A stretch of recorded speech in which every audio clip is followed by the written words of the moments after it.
దేశ ఐటీ రాజధాని బెంగళూరు గొంతెండిపోతోంది. రోజు రోజుకు పెరుగుతున్న నీటి కొరతతో అక్కడి ప్రజలు గుక్కెడి నీటి కోసం మల్లాడిపోతున్నారు. నగర వ్యాప్తంగా బోర్లన్నీ చుక్క నీరైనా లేకుండా ఎండిపోయాయి. ఇంకా పూర్తి వేసవి రాకముందే నీటి కొరత తారాస్థాయికి చేరుకుంది. రాబోతున్న రోజుల్లో ఈ పరిస్థితి ఎలా ఉంటుందోనని ఆందోళన వ్యక్తం చేస్తున్నారు బెంగళూరు వాసులు.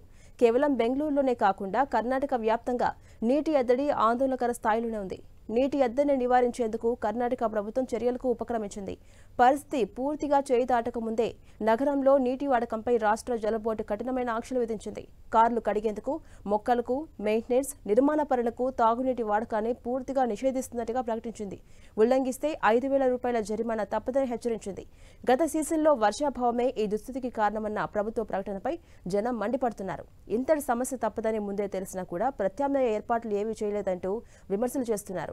ఇక నీటి కొరతను అధిగమించేందుకు ప్రభుత్వం ప్రత్యామ్నాయ మార్గాలను అన్వేషిస్తోంది. రీసైకిల్ చేసిన ట్రీటెడ్ వాటర్ వాడుకునేందుకు నివాస కాలనీలు, అపార్ట్మెంట్స్ అసోసియేషన్స్ ను ప్రోత్సహిస్తోంది. అక్రమ నీటి ట్యాంకర్ కార్యకలాపాలను అరికట్టేందుకు హెల్ప్ లైన్లు, కంట్రోల్ రూమ్లను ప్రభుత్వం ఏర్పాటు చేసింది. మరోవైపు ప్రైవేటు వాటర్ ట్యాంకర్స్ భారీగా రేట్లు పెంచేశారని ఫిర్యాదులు వెలువలో వచ్చాయి. తుమకూరు, ఉత్తర కన్నడ జిల్లాలు అధికంగా నీటి సమస్యను ఎదుర్కొంటున్నట్టుగా రెవెన్యూ శాఖ పేర్కొంది. రాష్ట్రంలోని 236 తాలూకాలు కరువు పీడిత ప్రాంతాలుగా ప్రకటించబడ్డాయి. ఇందులో 219 తాలూకాల్లో తీవ్రమైన కరువు పరిస్థితులు నెలకొన్నాయి.